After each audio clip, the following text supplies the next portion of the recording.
Boa noite.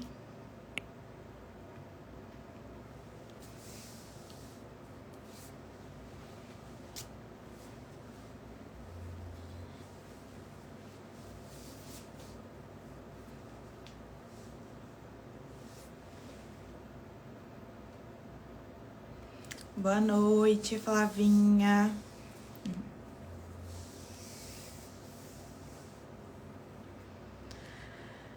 E aí, turma, vamos para mais uma live.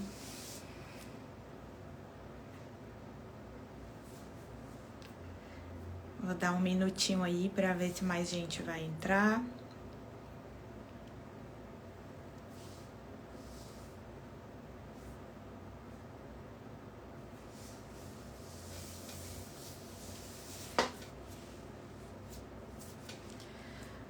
Bom, então já vou começando. Vocês sabem que eu falo muito. Para quem não me conhece, tá chegando agora. Eu sou Tainá, sou ginecologista e obstetra, e a gente tá fazendo uma sequência de lives para discutir temas relacionados à gestação, parto, puerpério e maternidade. Hoje o tema da live é a dor do parto, que é um tema muito comum no meu consultório, nas caixinhas de perguntas, nas dúvidas. Então eu resolvi trazer essa live para a gente falar um pouquinho mais sobre isso, já que é um tema que assola toda a humanidade. Afinal, todos nós nascemos e partos acontecem desde que o mundo é mundo, né? Então, desde sempre as pessoas tentaram buscar meios para amenizar, diminuir ou até mesmo acabar com a dor do parto. Mas a verdade é que eu já vou deixar aqui explícito que eu não tenho local de fala para falar sobre a dor do parto do ponto de vista de paciente. Eu nunca pari, então eu não posso falar o quanto dói. Né? Eu sei que deve doer bastante. Eu acompanho partos há mais de 10 anos. E eu tenho vários relatos, várias experiências, e sim, o parto dói. Eu vou falar do ponto de vista científico, médico, e vou falar um pouco também da minha experiência profissional. Com esse relato, com essa conversa, eu não quero diminuir de forma alguma nenhum tipo de mulher, nenhum tipo de pessoa que teve filho aqui, quem teve cesárea, quem teve analgesia, quem decidiu não ter. Eu sou a favor da escolha, desde que ela seja informada. Então, vamos lá. Como eu disse, há muito tempo as pessoas procuram meios para amenizar a dor do parto. E por que o parto dói, né? Na verdade, o útero precisa se contrair para o bebê descer pela barriga e sair pela vagina. E essa contração do útero, que é um músculo, é o que causa dor no trabalho de parto. Depois, o bebê vai precisar passar pela vagina, que é um canal que geralmente fica fechado, e ele só abre na relação sexual, penetração vaginal, e quando o bebê está passando pela vagina. Então, é um processo que não acontece todos os dias, né? Então, é doloroso. Porém, a dor do parto, ela é uma dor que a gente fala que é uma dor com propósito. Ela não é uma dor que não vai ter finalidade.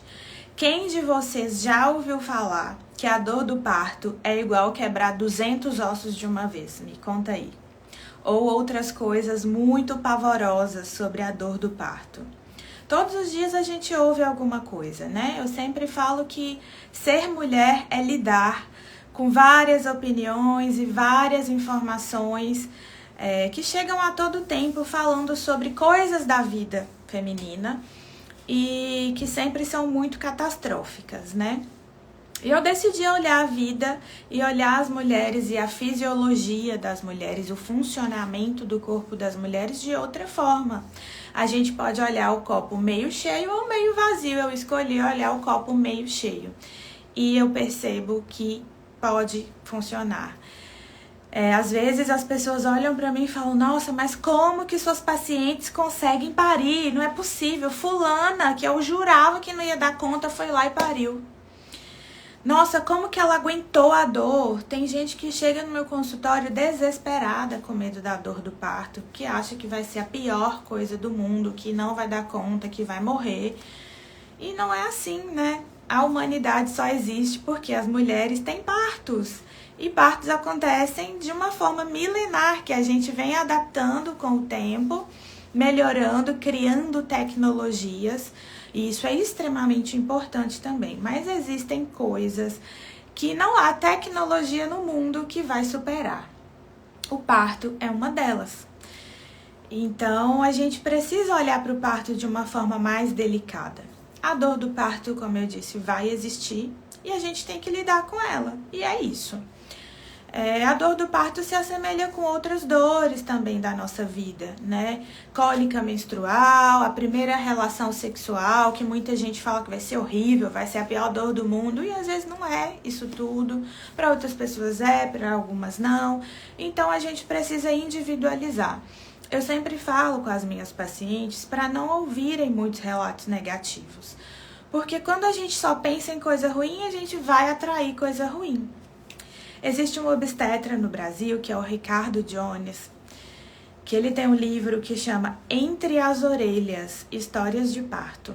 Esse livro eu li no meu primeiro ano de faculdade e isso realmente mudou a minha vida, a minha visão sobre realmente o trabalho de parto, a dor do parto.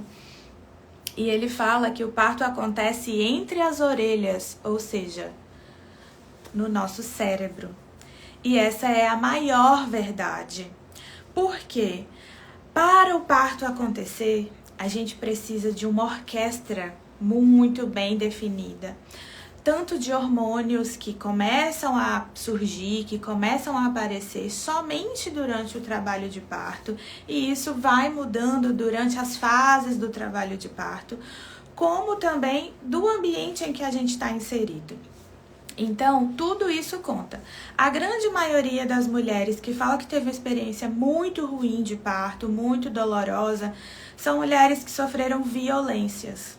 A dor que é fisiológica, que é a dor que todas as mulheres que tiverem parto geralmente vão sentir, não é uma dor que causa tantas consequências físicas, mentais, psicológicas, mas a dor da violência obstétrica é uma dor que pode causar sequelas para o resto da vida dessa mulher.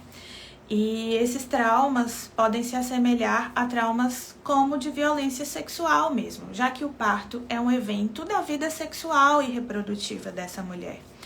A gente tende a achar que a mulher que está gerando um bebê é uma pessoa frágil, que ela é imaculada, sem pecados, que ninguém pode encostar nela. Não, as mulheres que estão gerando um bebê são mulheres que também tiveram uma relação sexual. Esse bebê surgiu de uma energia sexual. E eu falo que a sexualidade é uma energia vital.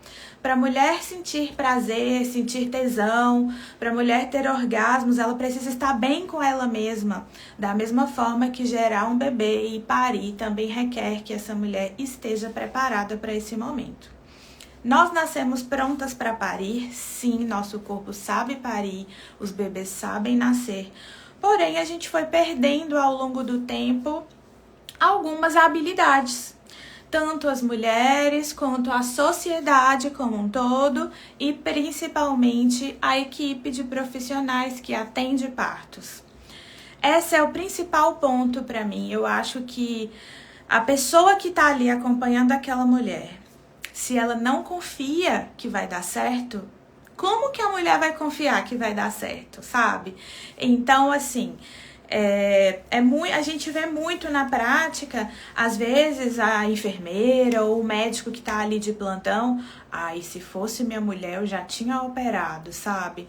Porque a gente criou uma ideia de que a cesárea salva a mulher dessa dor do parto. Que a dor do parto é uma dor que é uma coisa para punir essa mulher. E não é, a dor do parto não é punição.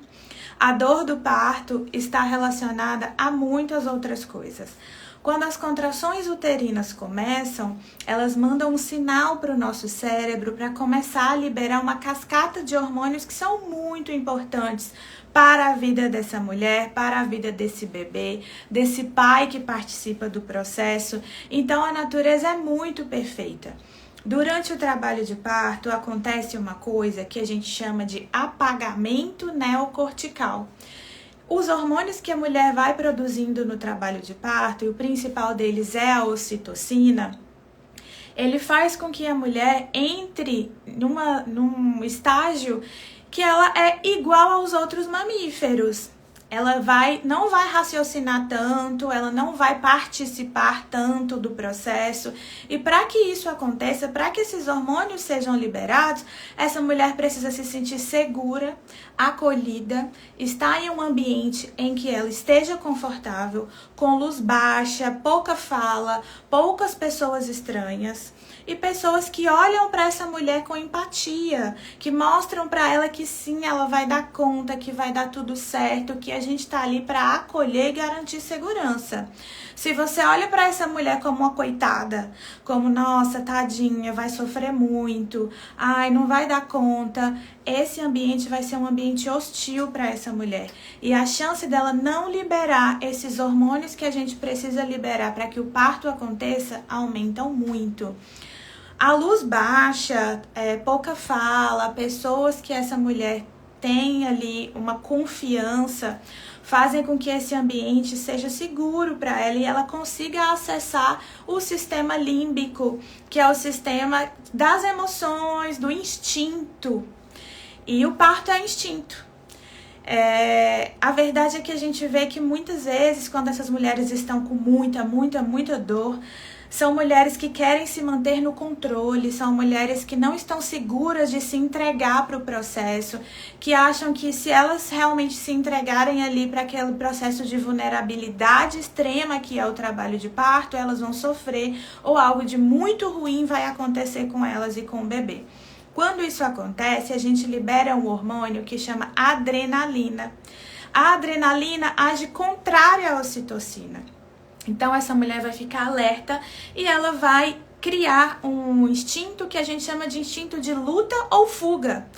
Tem horas que elas estão tão inseguras e com tanto medo que elas ficam tão tensas que as contrações podem diminuir a intensidade, aumentar a dor e elas olham pra gente e falam: eu quero sumir daqui, eu quero ir embora. É o instinto de luta ou fuga ativado. Então, a gente precisa acolher essa mulher, garantir que ela esteja segura, que ela esteja tranquila, para que ela consiga acessar o outro caminho. A gente tem uma tríade da dor do parto que a gente fala sobre medo, tensão e dor. Todas as vezes que essa mulher está com medo, ela vai ficar tensa e a dor vai aumentar. Então, o medo é o nosso principal... É a principal coisa que a gente precisa agir aí durante todo o pré-natal, construir um pré-natal para ir quebrando esses medos e quebrando essas barreiras que as mulheres encontram na sociedade. Elas não criam isso da própria cabeça. Elas escutam da vizinha, vai na academia, escuta alguém falando história trágica. Todo mundo só fala coisa ruim para elas. Então, como elas vão acreditar que o corpo delas funciona? Eu atendo muita mulher que já passou por uma cesárea e quer parir, que quer ter um parto normal.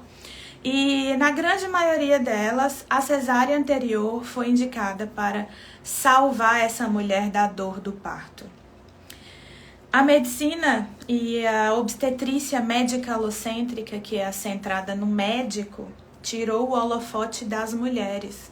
A mulher é o centro de toda a atenção do parto.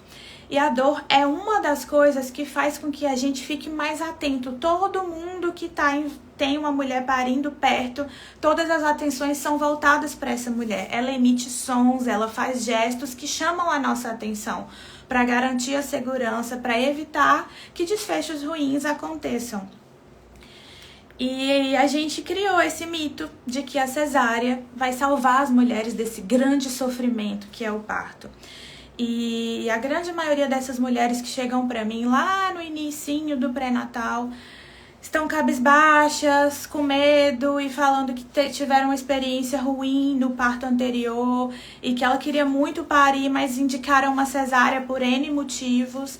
E o principal motivo é esse, que é, ele disse que eu estava sofrendo muito e que ia me ajudar. Então, essa imagem do médico salvador que indicou uma cesárea para te livrar desse sofrimento é uma coisa que é muito arraigada mesmo na nossa sociedade. E eu tenho pacientes, por exemplo, que muitas vezes precisam brigar, falando, não, eu quero parir, tá tudo bem comigo, tá tudo bem com o meu bebê, eu estou lidando com a dor, eu quero parir, pronto. Então eu falo que parir no Brasil não é para amadoras, não é para quem quer. A mulher, para parir no Brasil, ela tem que querer muito e muitas vezes ela tem que brigar para isso acontecer. Uma coisa que é fisiológica, que é natural, porque a própria equipe de saúde acha que é um problema. Algumas mulheres realmente vão ter problemas com a dor.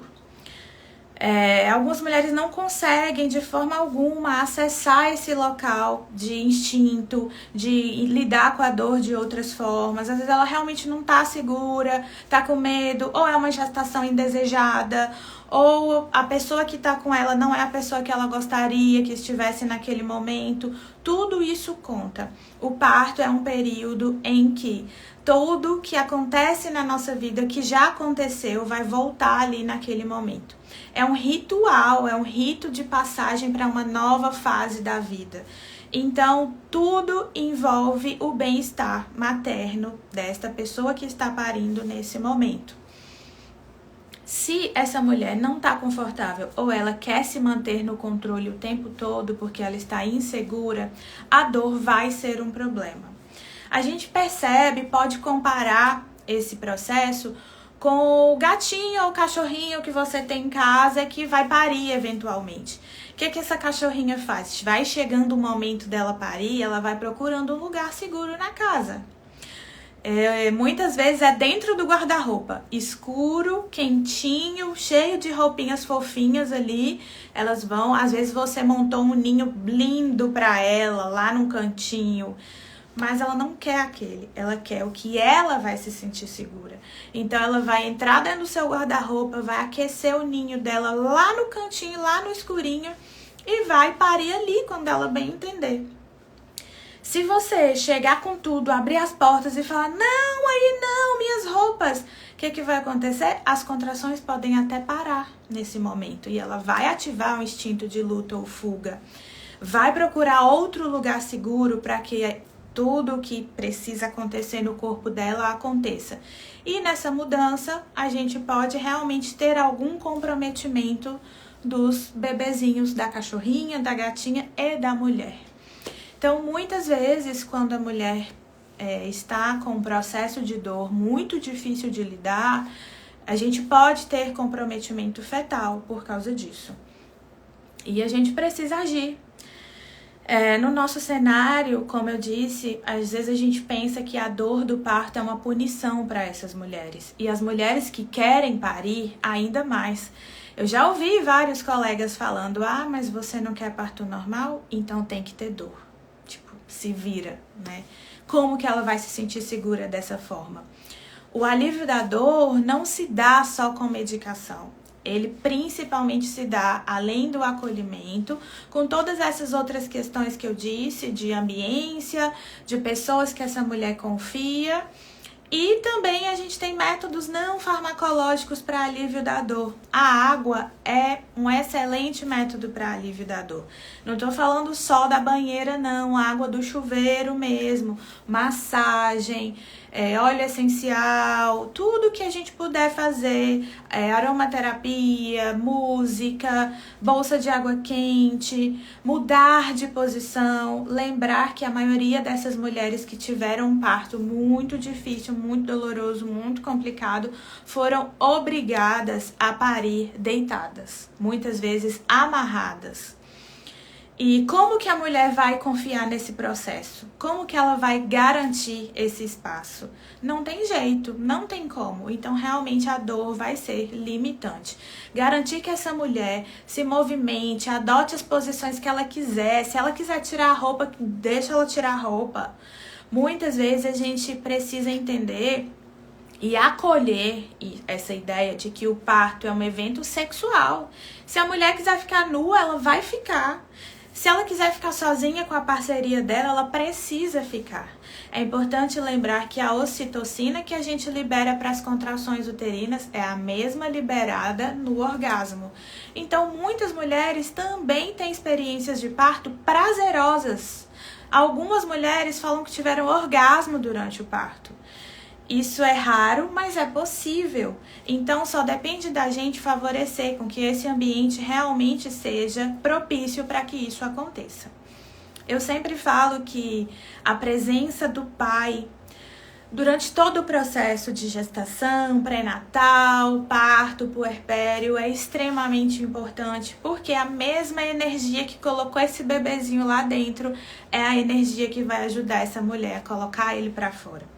Participar de todo esse processo faz com que os homens reconheçam as mulheres de outra forma, que confiem nas mulheres que estão com ele, porque essas mulheres estão trazendo o filho, o fruto do amor desses dois, e a passagem por esse portal do trabalho de parto fortalece muitas vezes a união dessa família. Esse pai vai se tornar um marido melhor, um pai melhor, um filho melhor. Então, a gente impacta toda a sociedade, todos os aspectos, quando a gente consegue propiciar essas experiências. E lembrar que a ocitocina que a gente libera durante o trabalho de parto, ela ajuda também a mulher a liberar outros hormônios que ajudam a aliviar a dor, hormônios que ela mesma produz. Então, muitas vezes elas vão falar, nossa, eu não lembro de nada, não lembro de nada. A dor acabou e eu não lembro do que eu falei, não lembro do que eu fiz. Esse apagamento neocortical, quando ela acessa o sistema límbico, que ela tá ali no total instinto do ser humano, da mamífera que ela depois ela não vai lembrar. Justamente porque a natureza é muito sábia, ela faz as coisas de uma forma para que tudo aconteça e que a gente perpetue a nossa espécie. Nós somos animais, como os outros animais que habitam esse mesmo planeta que a gente. E, claro, a gente tem outras tecnologias. Falar sobre a doula. A doula é uma profissional que acompanha as mulheres durante a gestação, o parto, o puerpério, durante um tempo aí da sua vida, que às vezes fica meio indefinido, porque acaba que a doula vira uma grande amiga dessa família. E eu tenho propriedade para falar porque eu sou doula também e tenho muitas amigas que acompanhei nessa época.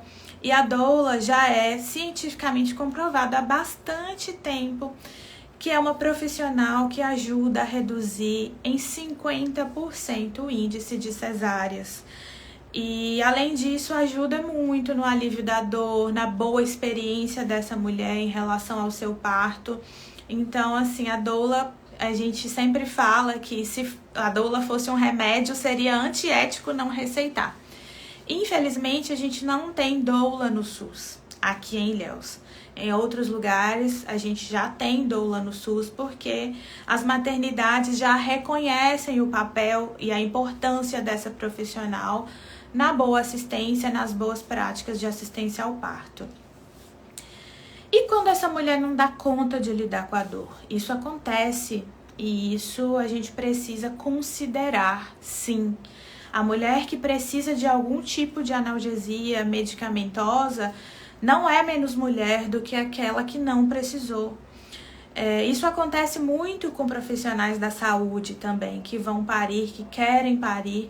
Às vezes elas sabem o que está acontecendo e não conseguem se entregar para o processo, querem se manter no controle o tempo todo, querem saber quanto que está o coraçãozinho do bebê, a dilatação, desceu, não desceu, e acabam não acessando essa entrega. E às vezes sim precisam de uma analgesia, de alguma ajuda para conseguir se entregar mesmo para o processo acontecer.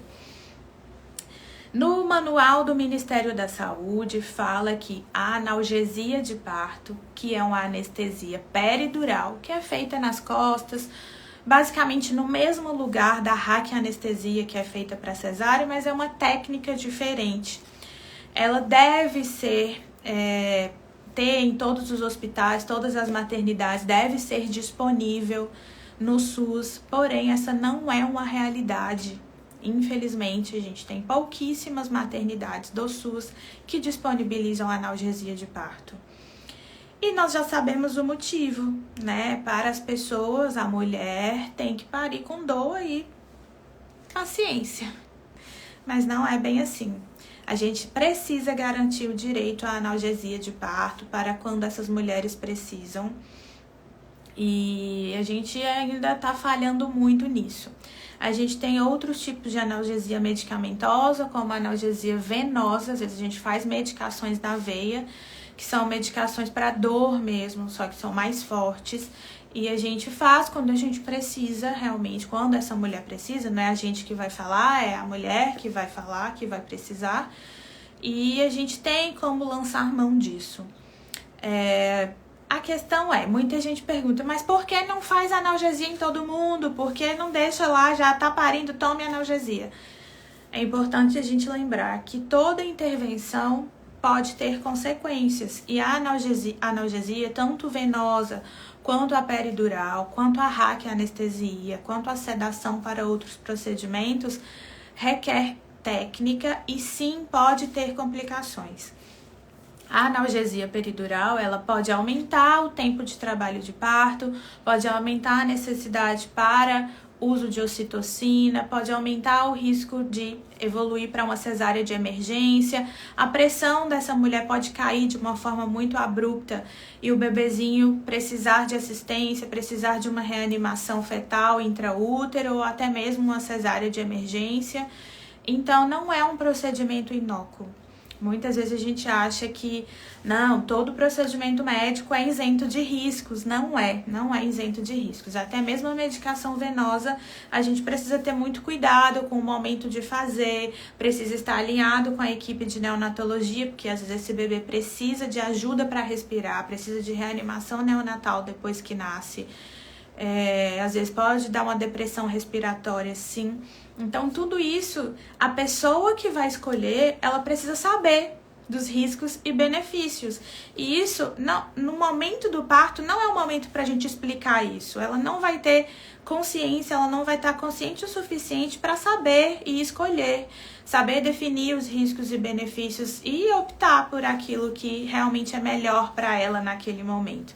Então, é extremamente importante a orientação no pré-natal para tudo que é relacionado à gestação, parto e puerpério. No momento do parto não é o momento de orientar nada, basicamente. É o momento da gente acolher e garantir a segurança. Muitas vezes as mulheres pedem cesárea durante o trabalho de parto, mas elas não querem cesárea, elas querem alívio da dor, elas querem conforto, elas querem que a equipe passe confiança para elas. E se a gente faz uma cesárea sem indicação médica, é importante lembrar que a gente aumenta o risco para essa mulher e para esse bebê, inclusive risco de morte. Então, é importante que essas pessoas saibam disso. É importante preparar os acompanhantes também. Existem acompanhantes, a gente fala que a mãe da paciente como acompanhante, às vezes traz uma relação muito conflituosa. Porque isso, o parto é um evento da vida sexual e reprodutiva dessa mulher. E às vezes a mãe não consegue entender essa dinâmica, acha que a filha está sofrendo. E uma mãe, quando vê uma filha com dor, ela quer viver aquele momento pela filha. Quantas mães já falaram, meu filho está doente, eu queria estar no lugar dele. Mas a dor de parto não é doença. A dor de parto é dor de vida, é dor de trazer uma pessoa nova para o mundo, para a família. Então, é extremamente importante preparar o acompanhante que vai estar com você. Se for o pai, ótimo, ele também precisa ser preparado. Às vezes a gente acha, que nada, não precisa a gente se preocupar com isso no pré-natal, não. Assim como eu engravidei de forma natural, o parto também vai fluir. Ótimo, se for assim, maravilha, pode acontecer? Pode já, evoluir tranquilo, sem nenhuma orientação, mas a gente carrega questões culturais e sociais na nossa cabecinha. E a hora que isso vai aflorar em você é na hora mais crítica do trabalho de parto. Então, se você não criou outras ferramentas para lidar com isso durante o trabalho de parto, pode ser que seja um grande impedimento para a gente conseguir sucesso e conseguir que o seu parto seja uma experiência prazerosa e que traga boas lembranças para você e sua família. É importante lembrar que a dor, a gente sempre fala que quando a gente tem alguma conquista na vida e que essa conquista foi precedida de grandes renúncias, a gente tende a dar mais valor, né, para essa conquista. E o parto é uma delas. Muitas vezes essas mulheres são desacreditadas, as pessoas taxam elas de loucas, e quando elas conseguem parir, que elas olham para o bebê e falam, eu consegui, é a coisa mais maravilhosa do mundo. E eu tenho certeza que essas mulheres vão trazer isso para a criação dos filhos. Elas entendem que elas foram leoas ali, conseguiram parir aquele filho depois de um grande trabalho, que é o trabalho de parto, e elas vão dar conta de criar essa criança. Então isso faz parte da nossa humanidade, né? Então a gente não pode deixar isso passar, a gente não pode perder a oportunidade de dar para essas mulheres que querem parir uma experiência digna. A gente fala que essa questão de, nossa, vou te salvar da dor do parto, que a gente sempre escuta por aí, é como uma historinha que eu vi esses dias, que eu falei, cara, isso encaixa perfeitamente na minha realidade. Eu tenho uma paciente muito querida, que ela, quando ela tava parindo, eu tava olhando assim pra ela, aí ela, você não vai fazer nada, você não vai me ajudar? Aí eu tô te ajudando, eu tô aqui com você, vai dar tudo certo, você vai dar conta, vai parir, já tá quase nascendo, vamos lá. Pronto, rapidinho essa mulher pariu. E ela falou, Tainá, eu ficava olhando pra sua cara, esperando você ter dó de mim. Então, quando a gente tem dó dessa pessoa, de qualquer pessoa, a gente coloca nela uma sensação de que sim, realmente eu não dou conta, vai surgir aqui alguém pra me ajudar. E aí, quando essa pessoa tiver outros desafios na maternidade, como que ela vai ultrapassar esses desafios? A gente não vai ter apoio o tempo todo, né? Então a gente precisa fortalecer essas mulheres, porque, como eu já disse também, para criar uma criança é preciso uma aldeia inteira. Então, às vezes elas podem se sentir realmente fracas, acharem que não vão dar conta, e sim, elas vão dar conta, e a gente precisa estar ao lado para auxiliar. A historinha que eu ouvi recentemente é sobre um rapaz que estava passando na rua e viu um casulo. E o casulinho da borboletinha estava se mexendo ali, parecendo que a borboletinha ia sair. Ele parou, ficou olhando para o casulo, olhando, viu que a borboletinha apontava. Passaram horas e horas e ele sentado lá olhando. Ele, nossa, essa borboleta não vai dar conta de sair daí. Na máxima boa vontade dele, ele foi lá, pegou uma faquinha, fez um furinho lá no casulo e ajudou a borboleta a sair do casulo. Só que a borboletinha caiu no chão, as suas asinhas não conseguiram se abrir e ela não conseguiu voar. Ela ficou se arrastando, sobreviveu, ficou se arrastando, mas ela não conseguiu voar, porque o processo de sair do casulo é um processo imprescindível para que a borboleta consiga exercer a função dela, que ela consiga voar. Então, a gente precisa um pouco ressignificar essa questão da dor do parto, tanto na nossa sociedade quanto na nossa própria cabeça, e apoiar as mulheres que estão gestantes próximas da gente. Quantas mulheres não querem sair de casa quando estão grávidas e escolhem parir o seu filho porque elas só escutam tragédias? E quando a gente faz isso, a gente planta uma sementinha da desconfiança na cabeça dessas mulheres. E não é isso que a gente precisa, não é isso que a gente quer. Então, eu sempre falo também com minhas pacientes, tem muita gente que acha que eu cobro pelos partos, né, que eu acompanho. Não, eu não cobro. Eu recebo só pelo SUS mesmo, só atendo parto pelo SUS. Hoje eu dou pouco plantão, então algumas pacientes realmente caem no meu plantão, outras a gente marca uma indução quando precisa, ou até mesmo uma cesárea quando precisa. E as pessoas ficam, nossa, mas só você, eu quero parir no seu plantão. É isso, a única coisa que eu faço é confiar no processo, confiar que essas mulheres vão dar conta, garantir a segurança, olhar no olho delas e falar, eu tô aqui com você, vai dar tudo certo, tá tudo bem. Olhar para o companheiro que às vezes está extremamente assustado e falar, calma, tá tudo bem, ela vai dar conta, vocês vão conseguir, vai ficar tudo bem. E essas mulheres que eu acompanho, que já tiveram cesárea antes, que chegam no meu consultório super desestimuladas, achando que não vão conseguir ter o parto normal que elas tanto desejaram desde a primeira gestação, e depois que elas conseguem parir, elas voltam assim no puerpério com um ar de, nossa, eu sou muito potente. Então, assim, os maridos olham para elas com outros olhos.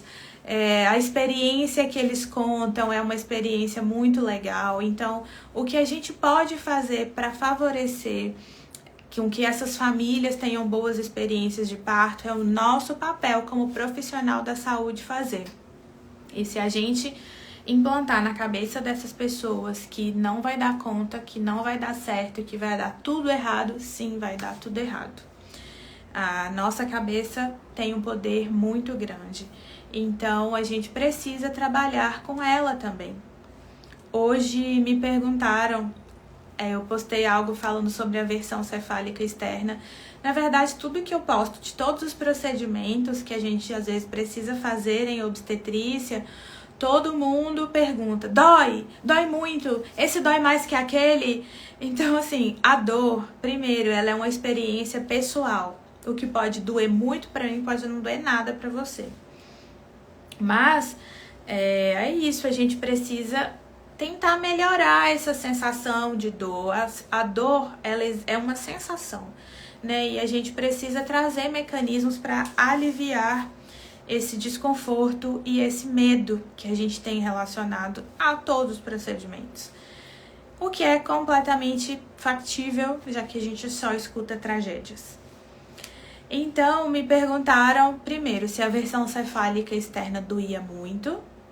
Eu nunca passei por uma, então eu não sei, mas o que as pacientes relatam é que é incômodo, mas que é suportável e geralmente dá certo.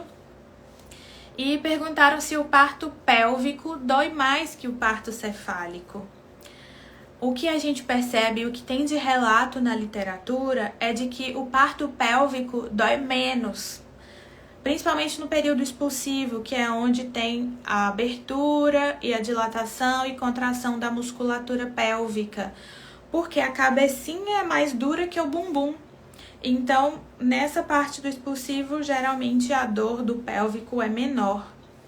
Mas, de qualquer forma, tem todo o trabalho de parto, que tem as contrações, sim, e essas contrações podem ser mais dolorosas para umas pessoas do que para outras, e tá tudo bem. A gente precisa muito falar sobre a qualidade da assistência. Quando eu cheguei aqui, as pessoas ainda acham que eu sou louca, que eu saio apagando as luzes tudo, mando todo mundo falar baixo, não aceito que a sala fique cheia de gente, principalmente gente conversando. E isso atrapalha muito o processo do trabalho de parto. Pra gente liberar esses hormônios que a gente precisa lá, a mulher acabou de parir e já tá na live. E aí, Clara, parabéns, maravilhosa. Clara esteve em todas as nossas lives comentando aqui um monte e pariu ontem, foi lindo demais o parto dela. Ai, fiquei emocionada. Então, a gente como equipe, né, a gente precisa entender o nosso papel aí nesse processo de garantir com que esses hormônios sejam liberados de uma forma legal. A gente entregou tanto o parto nas mãos dos profissionais da saúde que chegou em uma época que todas as mulheres que chegavam no hospital ganhavam uma rotura da bolsa amniótica, da bolsa do líquido amniótico e ocitocina na veia, que é um hormônio sintético.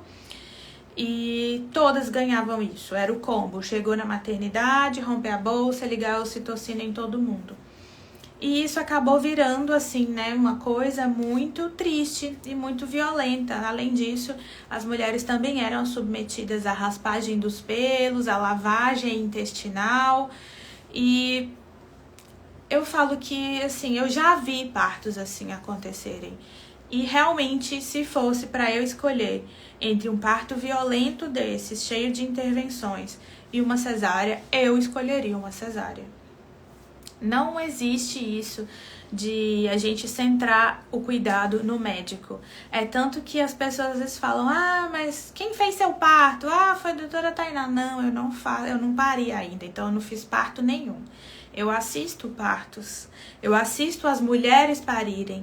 Elas é que são o holofote, elas é que precisam estar no centro do cuidado. Ontem nas fotos de Clara, e a doula dela, Fanny, tirou umas fotos lindas e eu percebi, assim, que realmente eu não quero perder essa minha essência e, muito pelo contrário, eu quero difundir isso, eu quero que outros obstetras também queiram atender partos dessa forma, que não fui eu que inventei, né? Isso existe há muitos anos. E, às vezes, quando a gente tenta mudar muito uma forma de uma coisa que é natural, a gente acaba atrapalhando, mais atrapalha do que ajuda. Então, o meu papel no parto é garantir segurança, garantir tranquilidade para essa família. Às vezes eu não faço nada além de escutar o coraçãozinho do bebê, e às vezes nem isso eu faço quando tem uma enfermeira ou quando tem algum aluno comigo. Eu fico só lá no cantinho observando a natureza acontecer e pronta para agir se precisar. A gente fala que isso se chama paciência ativa, que é quando a gente observa sem intervir e deixa com que as coisas aconteçam. Lembrar que quando a gente tem luz acesa, muita gente conversando, pessoas entrando toda hora, você que é fulana de tal, você que não sei o que, fazendo 1 milhão de perguntas naquele momento que a mulher está precisando de menos estímulo possível, a gente vai criando muitos estímulos para essa mulher, e isso faz com que ela fique cada vez mais irritada e ative esse instinto de luta ou fuga. Tem mulheres que, às vezes, realmente, assim, a gente precisa conversar e tentar garantir com que ela consiga mesmo se recuperar depois, às vezes, de uma pequena intervenção. Às vezes alguém abre a porta de uma vez e essa mulher já assusta. Então, a gente tem que ter muito cuidado, muita delicadeza. Antes eu era taxada de louca. Vem essa louca apagando essas luzes tudo, mandando todo mundo calar a boca. Tem umas pessoas que falam muito alto. Todo mundo fala: nossa, mas você é tão calma, sua voz é tão calma.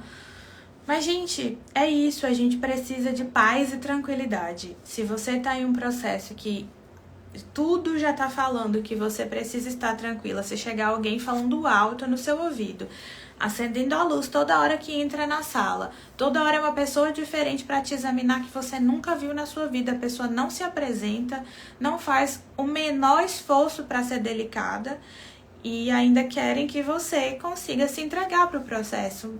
Infelizmente não vai rolar.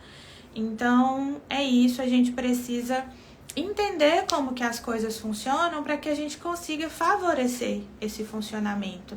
E a gente precisa sim reciclar os profissionais da saúde. Ah, mas eu sempre fiz isso há não sei quantos anos e sempre deu certo. Tudo bem, mas a gente tem estudos novos, né? Todos os dias a gente precisa estudar e se atualizar. Não tem um dia que eu não estude, que eu não aprenda uma coisa nova. Eu disse que eu teria hoje experiências de ontem para falar para vocês, porque, como eu disse, cada parto é único. E ontem eu tive essas 2 experiências de uma pessoa que quis muito parir o filho e que pariu e que foi um renascimento maravilhoso, e que eu cheguei em casa assim, que eu precisava dividir essa emoção com alguém. Eu falo com meu marido, eu falo com minha mãe, eu falo com minha irmã, e é uma emoção muito grande. Aquele boom de hormônios que a gente recebe quando um bebê chega é contagiante. Todo mundo que tá na sala, todo mundo que tá ali vai ser impactado de alguma forma com a chegada daquele bebê. Não existe a pessoa que acompanha um parto respeitoso sair ilesa daquele parto. E cada parto a gente aprende uma coisa nova. Depois Clara vai vir aqui para dar o relato de parto dela, que foi um parto desafiador, que a gente construiu no pré-natal desde a primeira consulta até o dia de ontem, que foi muito, muito, muito especial para a família dela e para mim, então, muito também. Tivemos essa experiência de uma pessoa que quis parir e pariu e que já teve uma experiência de uma cesárea anterior, e tivemos experiências de pessoas completamente sem informação e que às vezes os médicos mandam de outras cidades do interior para fazer cesárea, porque sim, porque essa mulher não tem passagem, porque ela é pequena demais ou é grande demais, que o bebê é pequeno demais ou é grande demais, porque ela tem isso ou aquilo, e nada justifica a gente aumentar o risco de vida dessa pessoa sem uma recomendação, sem uma indicação que seja muito clara. Principalmente falando em um ambiente em que a gente precisa pensar em todas as pessoas que estão ali. Então, às vezes, a gente tem muitos problemas com famílias que acham que, infelizmente, muito infelizmente, ainda acham que parto normal e parir com dor é para as pessoas pobres, que isso é um sofrimento e que isso é uma punição e que se elas fossem ricas, elas poderiam pagar por uma cesárea. E é muito triste quando elas falam isso, porque a gente vê o quanto a gente errou como medicina, como saúde e como cuidado com essas mulheres. E não é por isso. Uma cesárea dura 40 minutos, às vezes dura 20 minutos. Não é pelo tempo, sabe? É pelo risco de vida. Agora, recentemente, foi o dia da luta contra a mortalidade materna, e uma das principais causas de morte materna no mundo é a hemorragia. E como eu já falei aqui para vocês também, o Brasil tem mais do que o dobro de mortes maternas recomendadas e esperadas pela Organização Mundial da Saúde, e a gente está atingindo a taxa de 60% de cesáreas, quando o recomendado era 15% a 20% no máximo.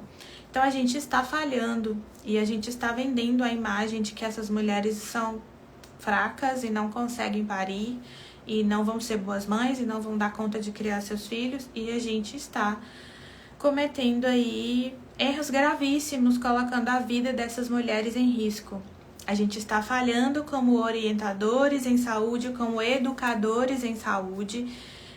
Eu sempre falo, tem muita gente que, eu tenho plano de saúde, eu queria consultar com você, mas eu tenho plano, ou enfim, várias outras questões.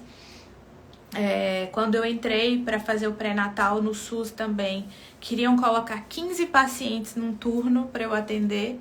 Eu falei, não, desse jeito não dá, eu não vou trabalhar atendendo 15 pacientes num turno, porque do mesmo jeito que eu atendo as pacientes no meu consultório, eu vou atender aqui.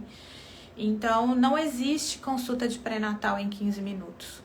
Hoje mesmo eu faço pré-natal às quartas-feiras, e hoje mesmo chegou uma família de outra cidade em que a avó do bebezinho, mãe da paciente, não quis nem sentar. Não, doutora, eu vou ficar em pé mesmo. Eu falei, olha, eu acho melhor a senhora sentar, porque a consulta vai demorar. Aí ela, é mesmo? Eu achei que a senhora só ia passar exames pra gente e a gente ia embora.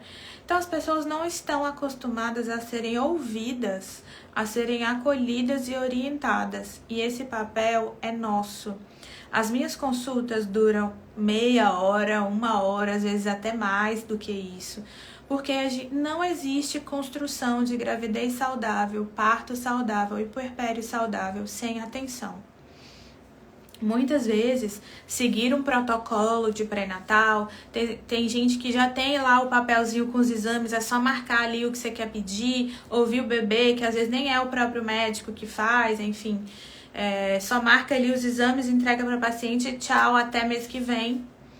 Não é assim que a gente vai construir uma mulher que tenha confiança nela mesma. Não é assim que a gente vai garantir que essa mulher tenha segurança de acreditar que está tudo bem com ela. E muito pelo contrário, não é assim que a gente vai garantir segurança nesse pré-natal também. Então, para que a gente consiga passar para essa mulher segurança e tranquilidade e mostrar que está indo tudo bem no pré-natal, a gente precisa agir direito, pedir os exames que precisam pedir, não pedir exames desnecessários, orientar adequadamente, gastar tempo conversando e ouvindo. Esse medo, lembra da tríade medo, tensão e dor? Esse medo não vem na hora do parto, ele vem de lá de antes de engravidar. Vocês acham que eu não tenho medo? Não, eu tenho. Eu morro de medo. Então eu falo que vai ser muito difícil para mim também gestar e parir, porque eu preciso ter uma pessoa que vai cuidar de mim assim como eu cuido das outras pessoas. E ter essa confiança realmente é difícil mesmo. Então, eu também tenho as minhas preocupações, eu também tenho os meus medos. É importante a gente sempre falar que a gente não tem certeza de nada. Eu só falo que a gente tem certeza de que o parto deu certo quando o bebê tá no colo da mãe. Fora isso, a gente não sabe o que vai acontecer, não adianta a gente querer estar no controle o tempo todo, porque a natureza é muito maior e muito mais forte que a gente. Então, o que a gente precisa fazer como profissional da saúde é garantir a segurança. Ouvir o coraçãozinho do bebê conforme as recomendações, avaliar os sinais vitais da mãe, alimentar esta mãe, cuidar dessa família que está ali, acolher o pai, acolher a doula e incentivar métodos não farmacológicos para alívio da dor, fazer exames de toque só quando forem mudar a sua conduta. Até isso, até pouco tempo atrás e talvez até hoje as pessoas faziam toque toda hora. De hora em hora, chegava alguém, toque vaginal. E até mesmo no pré-natal, todas as consultas de pré-natal, ainda tem gente que tem toque vaginal em todas as consultas. E isso realmente traz uma insegurança e um trauma muito grande, porque a pessoa tá ali vulnerável e toda consulta que ela vai, ela precisa ser examinada com um exame invasivo e que não vai mudar a conduta, muito pelo contrário, tá inserindo ali na vagina da mulher dedo e enfim. A gente não tem indicação de fazer toque no pré-natal. E a não ser que tenha alguma queixa, alguma suspeita, mas ainda assim a gente tem outras formas de avaliar trabalho de parto prematuro. A gente precisa garantir mesmo que a gente tenha intervenções que realmente vão mudar o desfecho para essa gestação e para esse parto. E o toque vaginal às vezes nem é tão importante assim. Às vezes a gente tem outros sinais que essa mulher transmite e que a gente não sabe compreender, porque a gente simplesmente ignora e a gente não se presta a observar os sinais que essa mulher nos dá, de que fase do trabalho de parto que ela está, a gente pode fazer essa avaliação sem toque vaginal. Muitas vezes eu vou tocar aqui para ver se tá nascendo, para ver se dá para mudar de não sei o que. Cara, deixa a mulher parir, sabe? Deixa nascer. Se for para nascer aqui na sala de triagem, tudo bem, vai nascer. Bebês nascem em qualquer lugar, bebê nasce no carro, nasce no elevador e tá tudo bem. Não é por isso que a gente precisa ficar tocando essas mulheres e fazendo com que esse processo seja ainda mais difícil. A gente precisa acolher e orientar. Como sempre, eu aqui falando bastante. Se vocês quiserem mandar aqui alguma mensagem, eu vou deixar aqui uns minutinhos pra gente responder. Vou ler aqui, vocês mandaram algumas coisas. Deixa eu ver se tem alguma coisa aqui para responder.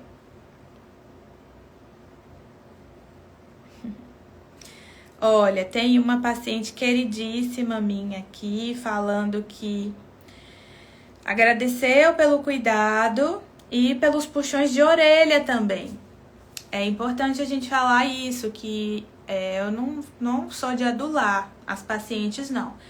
Eu falo que eu não trabalho com criança, né? Assim, não tô ali para adular e nem para falar o que elas querem ouvir. Eu tenho que falar o que tem que ser falado. E muitas vezes a gente precisa falar coisas sérias, precisa ser duro mesmo. Porque muitas vezes o desfecho de algumas comorbidades, alguns problemas na gravidez, só depende de vocês.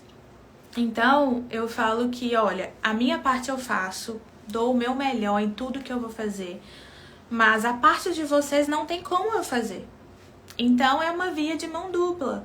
Tem gente que, às vezes, não consegue seguir as orientações e a gente precisa ser um pouquinho rude ali para que essas informações consigam aterrissar nessa pessoa como uma responsabilidade. Eu sempre falo com as adolescentes que chegam para mim no consultório que a sexualidade é responsabilidade. E se você está gerando um bebê, você tem mais responsabilidade ainda. A responsabilidade não é só com você, é com você e com seu bebê. E eu tenho certeza que você vai querer o melhor para ele, então você tem que seguir à risca as recomendações. Clara falou que hoje é só festa, linda. Calma aí, tem mais coisa aqui em cima. Meu Deus, tem um monte. O chuveiro é nosso melhor amigo. Ana Matteoli, maravilhosa, psicóloga e doula, falou: as mulheres ainda ficam muito abandonadas, não são preparadas e ouvem absurdos durante o trabalho de parto. Sim, violência obstétrica não é só fazer episiotomia, subir na barriga. Violência obstétrica também é verbal, psicológica. Então a gente precisa orientar essas mulheres do que é o certo e o que é errado. E orientar principalmente os acompanhantes, que são as pessoas que vão estar mais conscientes nesse processo para ser guardião dessa mulher e desse bebê durante o trabalho de parto. É importantíssimo saber o que é violência para você protegê-los quando isso acontecer. O chuveiro é nosso melhor amigo.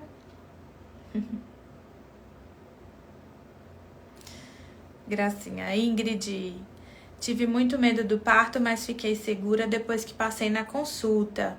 Foi rápido o parto, foi mesmo.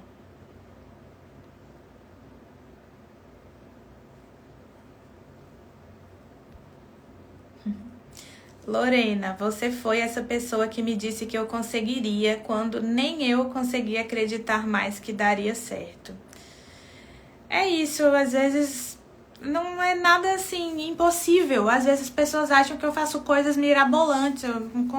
Às vezes eu não sei assim o que as pessoas acham que eu faço no parto, sabe? Mas é só confiar no processo e garantir que tá tudo bem. Lorena foi minha paciente no pré-natal, teve o parto num dia em que eu não estava, mas foi um parto que foi mais longo, foi mais difícil para ela e acabou que eu tava no pré-natal no outro dia, eu fiz questão de passar lá, eu já sabia como eu ia encontrar ela e ela tava assim com o olhão arregalado, querendo lutar ali contra a contração. Eu falei: Lorena, olhei no olho dela e falei: Lorena, a contração precisa acontecer. Você vai conseguir, vai dar tudo certo. Se entrega um pouco, deixa a contração fazer o trabalho dela, que você já está fazendo o seu, já deu tudo certo. Fecha o olho, relaxa um pouco. Já já a Thales vai estar no seu colo. Pouco tempo depois o bebê nasceu e ela me mandou uma fotinha linda.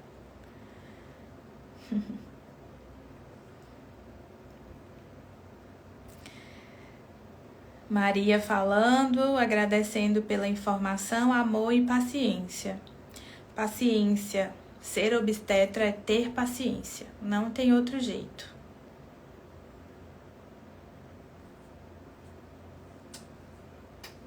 Se alguém mandou alguma mensagem que quer que eu veja, manda de novo, porque eu acho que eu já perdi aqui no meio de tantas coisas.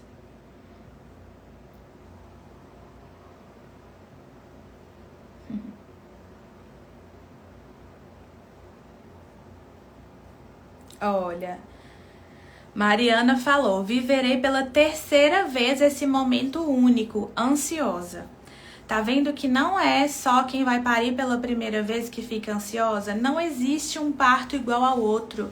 Você pode parir 6 vezes, cada parto será único, cada parto será diferente, as sensações serão diferentes. Então, todo mundo vai ficar ansioso sim, vai ter medo sim, porque é algo incerto, você não sabe o que vai acontecer, você não sabe o que você vai sentir e a gente também não sabe. Então, a gente só precisa confiar e deixar as coisas acontecerem. A gente vai com medo mesmo, assim como em várias outras coisas da nossa vida, a gente precisa agir, a gente precisa fazer. E mesmo com medo, a gente tem que ir.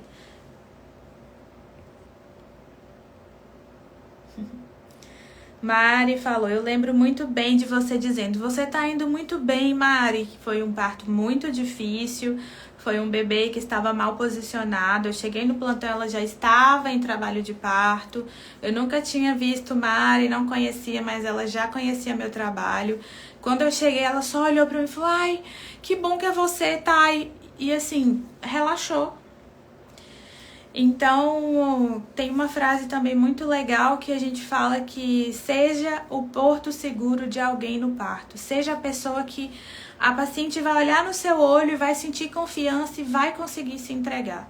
Se você tiver uma postura de desafio, uma postura com que faça com que essa mulher se sinta insegura, vai ser muito mais difícil para ela.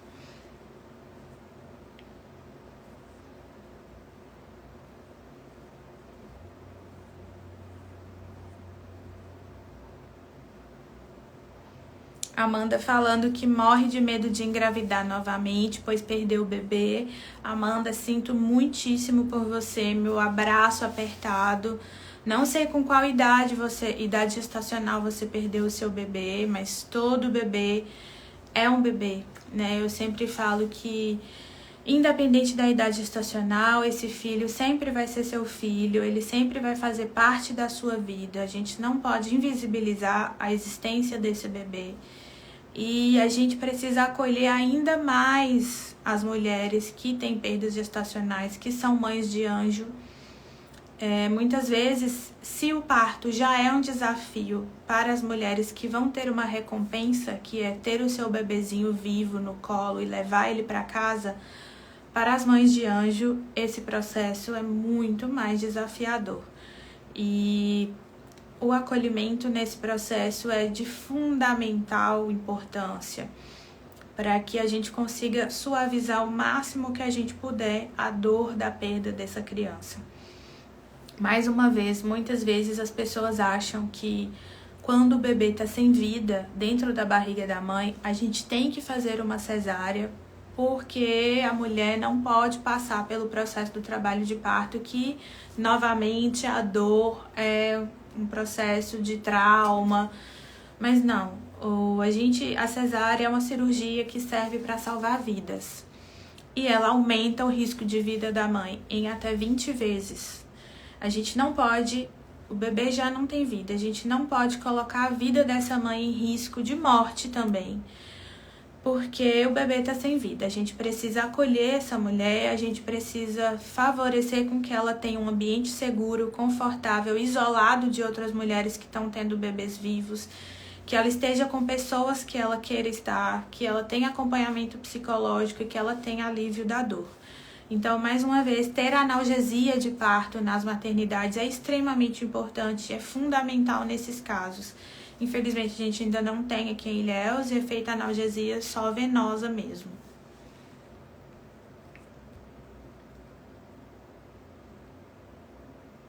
Um monte de mensagem linda.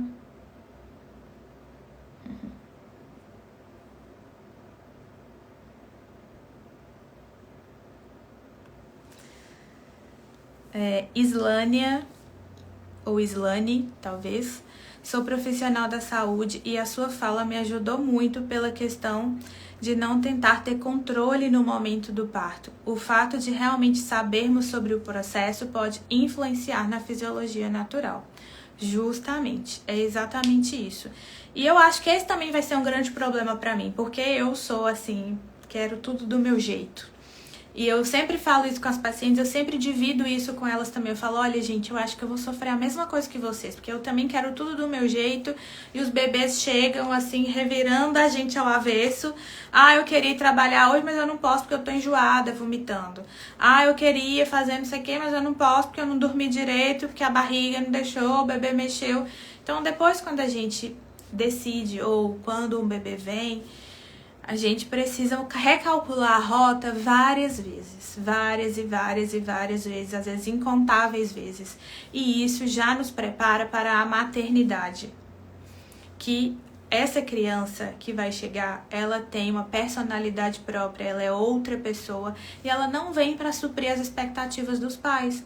Então, às vezes você criou inúmeras expectativas na sua cabeça e essa criança vem para ser quem ela quer ser. E é isso aí. Então, o parto também é uma preparação para a gente conseguir entender os desafios da maternidade.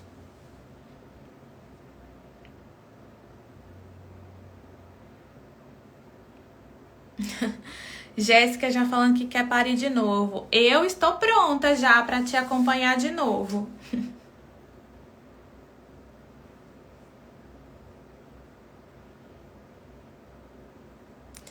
Meu marido fala que quando converso com gestante, minha voz muda. Carla falou, enfermeira queridíssima. Sim, o meu também, assim, eu acho que ele não me viu conversando com gestante, eu vi pouco. Mas ele fala, eu não vejo essa pessoa calma aí toda que todo mundo fala, não. Então, sim, a gente precisa realmente mudar a nossa postura. E isso é de acordo com o momento, com o que a gente precisa falar. Às vezes eu preciso dar alguma notícia ruim. Nem sempre as notícias são boas. Às vezes a gente precisa sim indicar uma intervenção, que às vezes é uma intervenção difícil, um parto instrumentado, por exemplo. Às vezes a gente precisa passar um vácuo, precisa passar um fórceps. E às vezes a gente precisa falar isso com essa família. Às vezes o bebê não nasce legal, precisa de reanimação, precisa ir para UTI, às vezes tem alguma complicação. Então, tudo isso a gente precisa aprender. Hoje, uma paciente falou uma coisa muito legal que me marcou muito, que é Gilmárcia. Eu acompanhei ela no pré-natal no SUS e ela teve um bebezinho comigo, um bebezinho arco-íris muito amado. E ela chorou hoje na consulta, agradecendo na consulta de pós-parto e falando com os alunos que estavam lá comigo, que eram para eles aprenderem a humanidade. Que as coisas técnicas os livros ensinam, mas a humanidade a gente só aprende com outras pessoas. E isso me marcou muito, assim, eu lembrei de um professor meu da faculdade, que na época eu não tinha tanta maturidade para entender o que ele estava falando, mas hoje eu agradeço muito por isso. Ele falava sobre a tecnologia leve, que a gente tem as tecnologias duras, que são as grandes tecnologias, robótica e um centro cirúrgico super equipado. A gente tem as tecnologias leve duras, que são quando a gente consegue mesclar aí as duas coisas, como um parto hospitalar, às vezes com algumas intervenções, por exemplo. E tem as tecnologias leves, que são as tecnologias da fala, do contato, de ouvir, acolher e entender essa pessoa que está ali na nossa frente. A gente não deve tratar essa pessoa como o parto tal, ou fulana pré-eclâmpsia, ou aquela ali diabetes, não. É fulana, tem um nome, o bebezinho dela tem um nome, o pai tem um nome, e essas pessoas têm medos, têm angústias, têm anseios, têm planos, têm expectativas, tem uma família em casa esperando, assim como a minha também fica em casa me esperando. Então, hoje, quando eu olho para trás e vejo ele falando isso nas aulas, eu consigo entender, e o que eu quero repassar para os meus alunos hoje é isso. Essa questão da humanidade que a gente tem deixado se perder mesmo no passar do tempo aí, né?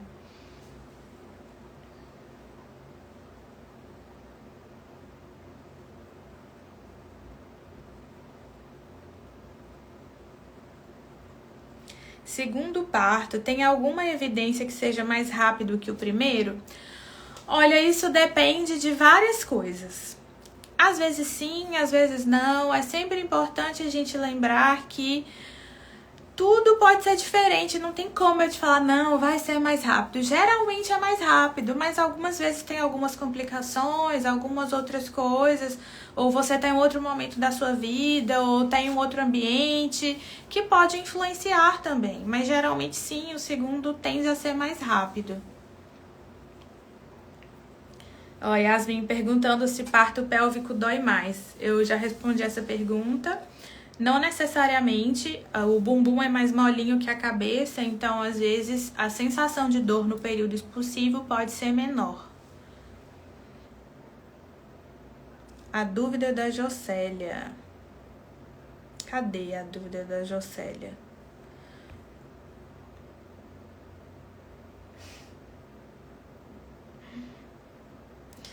Ó, Mari dando as dicas. Gente, uma dica, peçam a Deus para cair no plantão dessa maravilhosa. Eu fiz isso e deu super certo. E que momento, meus amigos.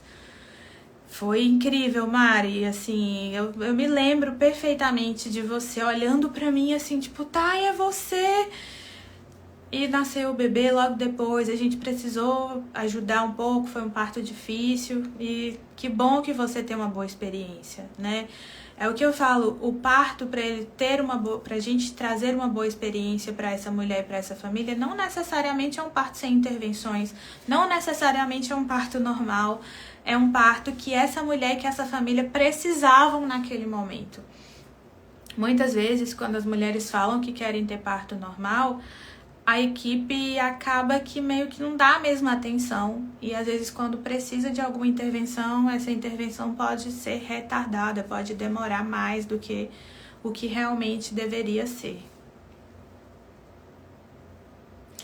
Clara está aí em pós-parto imediato, praticamente, falando: o medo é igual a dor de parir, dá e passa. É isso, o medo vem, mas e aí a gente tem que ir com ele mesmo, não tem jeito, vai passar.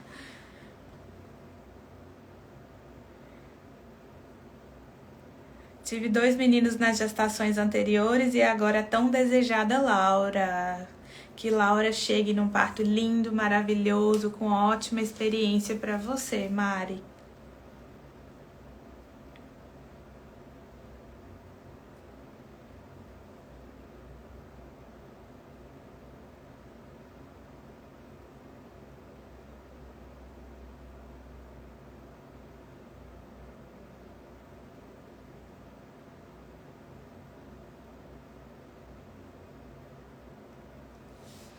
Olha, Beatriz fez uma pergunta aqui interessante. Oi, tá, estou com 8 meses de gestação, porém minha neném está sentada. Como proceder se ela permanecer nessa posição até na hora do parto?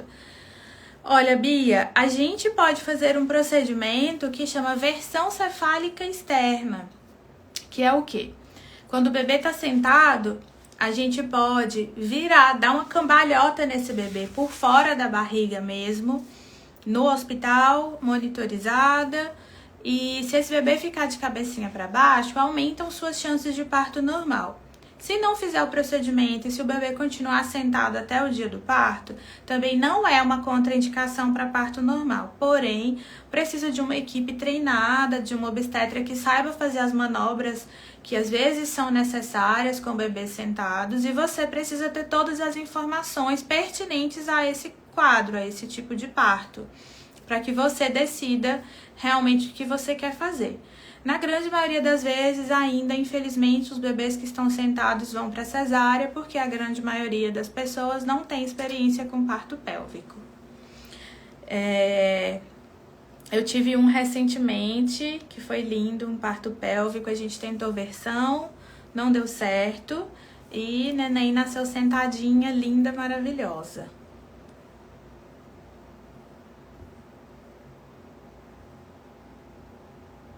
Oh, Marcinha, que linda. Eu não me canso de agradecer a sua confiança, a sua calmaria e atenção. Me ajudou muito a acreditar muito mais no meu processo, que toda gestante tem a oportunidade de ter uma doutora Tainá. Gente, bora me multiplicar aí, né? Porque eu não tô dando conta de atender todo mundo.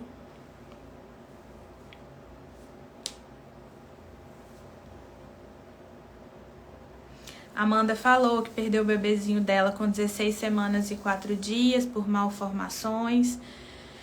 E perguntando se precisa de fazer exames e se isso é por causa da idade. Bom, depende da malformação. Algumas vezes não está relacionado com a idade. A gente realmente precisa avaliar o que aconteceu com você, precisa fazer realmente uma consulta bem detalhada, cuidadosa, para que a gente consiga entender mais ou menos o que houve com você, para que se a gente conseguir fazer alguma coisa para prevenir que aconteça de novo, a gente possa fazer. A reserva ovariana tem tendência a diminuir depois dos 35 anos? Tem, mas os óvulos já vão morrendo no decorrer da vida. Isso não é um problema. Marcinha, por exemplo, que acabou de falar aqui em cima, teve um filho espontaneamente com 45 anos. Então, a idade não é um problema para isso.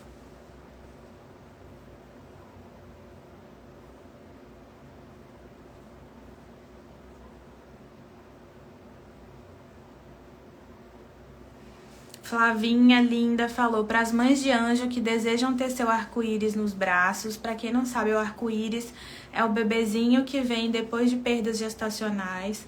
A gente fala que depois da tempestade o sol há de raiar novamente e aí vem um bebezinho arco-íris. Quando engravidar novamente, tente não levar o trauma da gestação passada para a atual. Isso é muito importante. Mas às vezes, esse trauma a gente precisa tratar de uma forma muito delicada. Às vezes a gente precisa de ajuda mesmo de outros profissionais, de psicólogo, psiquiatra. A gente precisa acolher essa família, trazer a família toda para o processo de pré-natal, para que a gente consiga realmente passar por esse processo, né? Muitas mulheres que têm perdas gestacionais são privadas de viver o luto. Isso é uma coisa que não tem palavras. Muitas mulheres que perderam seus bebês não tiveram oportunidade de ver, de pegar, de criar memórias. Então isso realmente pode ser muito danoso para o futuro dessa mulher, dessa família. Então realmente a gente precisa de cuidados muito delicados, né, com essas questões. E sim, é possível ter um bebezinho arco-íris. Lembrando que nenhum bebê substitui o outro. Esses bebezinhos que vocês perderam sempre vão ser os bebezinhos de vocês e que vocês possam construir novas histórias também, né?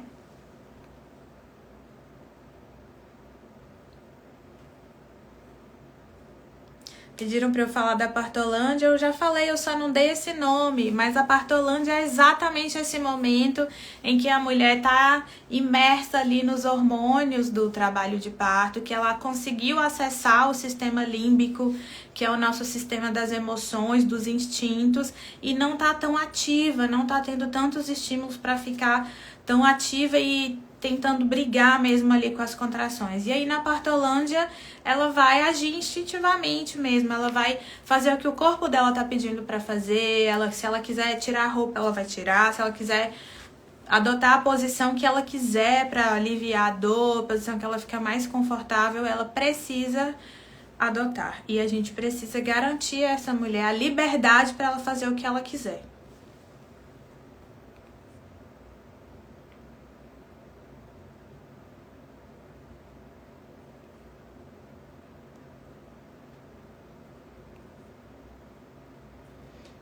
Aí, Marcinha falou de novo que ela falou hoje cedo e me emocionou. Vocês amam me deixar emocionada. Depois vocês falam que eu uso blush aí, ó. Minhas bochechas ficam rosinha de emoção.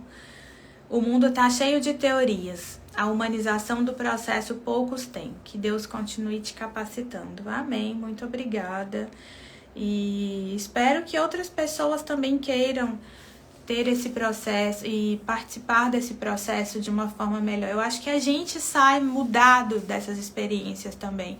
E eu fico muito triste quando meus colegas, não só médicos, como enfermeiros, como técnicos de enfermagem, não se permitem também confiar nas mulheres e viver essa experiência com elas. A gente sai assim, sem palavras, não tem como descrever mesmo não, só vivendo. Gestante de 39 semanas com ILA de 6,1. ILA é o índice de líquido amniótico. ILA de 6,1. Deve se preocupar? Não, tá normal o seu líquido. Ah, não, ILA de 6,1. Tá baixo, realmente a gente precisa avaliar. Você precisa avaliar na consulta, né? Com o seu obstetra aí. Eu pensei no maior bolsão aqui. Não tá tão baixo assim, não. A gente considera baixo, de preocupar menor que 5, mas realmente você precisa de uma avaliação melhor. ILA, na verdade, a gente nem usa muito hoje. A gente usa mais o maior bolsão. E porque às vezes a gente pode errar mesmo nesse cálculo. Então é importante realmente que você tenha um acompanhamento aí, uma orientação do seu obstetra.